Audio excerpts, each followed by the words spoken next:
What's going on, everybody? Sausage here.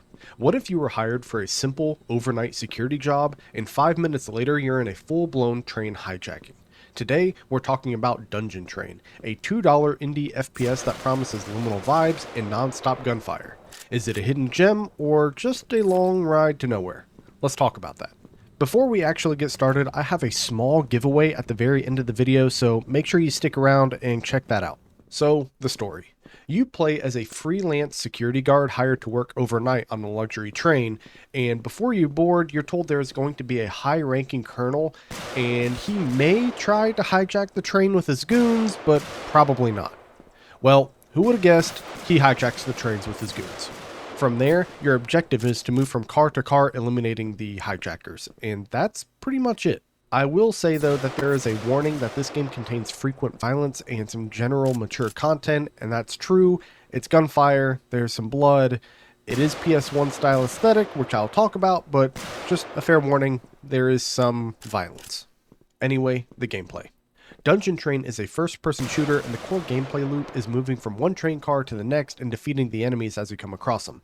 As you defeat these enemies, they'll then drop their weapons, and these weapons include a revolver, a shotgun, an assault rifle similar to an AK-47, and a heavy machine gun. Moving on to the graphics, this game uses a low poly art style, and the visual direction is inspired by PS1 era graphics. The Steam page also describes the environments as liminal, and most of the game takes place inside the train. The opening of the game takes place in your apartment, and there's a brief moment where you're waiting for the train at the train station, but after that, the entire experience takes place aboard the train. Now, the train cars do vary in layout and design, including a large multi-level room such as a library area, which was honestly my favorite area in the entire game. But if we talk about the time or the value of the game, Dungeon Train costs $2 on Steam. A full playthrough took me just under 1 hour. There are a total of 5 achievements, and I only earned 5 of them. With all of that said, Dungeon Train earns a rating of 6 sausages out of 10.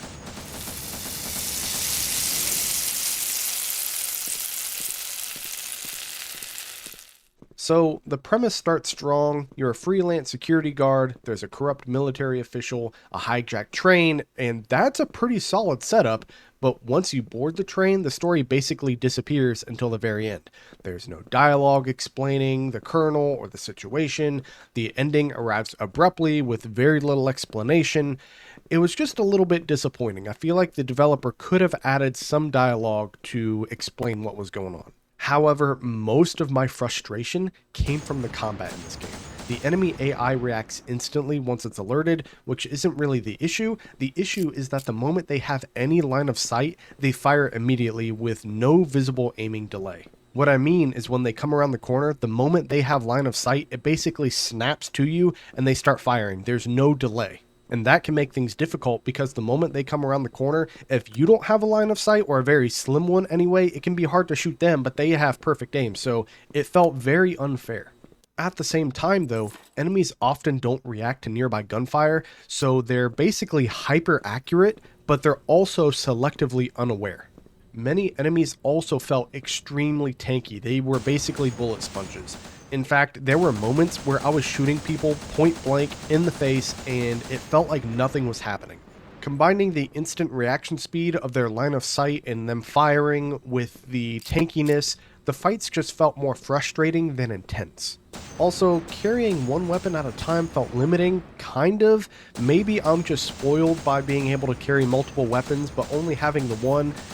I just kind of wish I could hold more. I didn't run into any ammo issues, but I was just like, I wish I could also hold a shotgun with my AK-47. Now, the liminal atmosphere was actually pretty cool. The train felt massive. Basically, it felt like it was as tall as a skyscraper, but as long as the horizon was. I don't really know if that makes sense. Basically, if you looked all the way out to the horizon at the very beginning of the game, the train just didn't stop.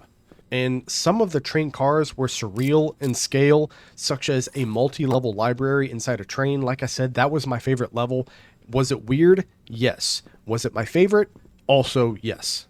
However, I had a hard time appreciating some of these levels because I was more focused on surviving the combat, which, like I said, was frustrating. At $2, the price is low, but even at $2, the experience felt more like a chore than something I was excited to play.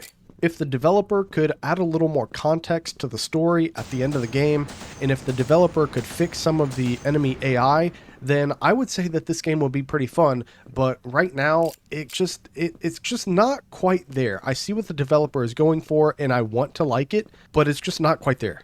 If you love liminal spaces and you don't mind enemies that shoot like Terminators but react like Patrick Star, then this might be your thing.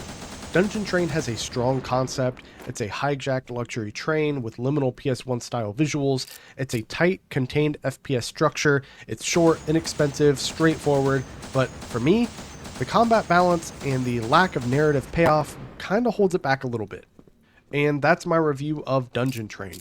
If you got this far, consider liking, subscribing, and leaving a little comment below, but if not, just know that I appreciate your viewership nonetheless. I also stream on Twitch occasionally. I have a Discord for both content creators and casual viewers alike, and I'm a Steam curator, so consider following me on all of those platforms as well. I'll leave a link to everything in the description below.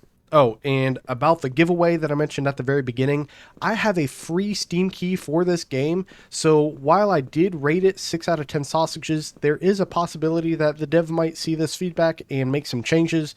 So if you're interested in this game, please join my Discord server, and in the general chat section, just type train giveaway or Dungeon Train Steam key giveaway or something along those lines, and I will pick a winner. Let's say March 7th. Let's say March 7th. If you're watching this video and you want a free Steam key for this game, head on over to my Discord in general chat, mention that you're here for the Dungeon Train Steam key giveaway, and I will pick a winner on March 7th, and I will DM you with your free key. So those are the directions. That's how you do it.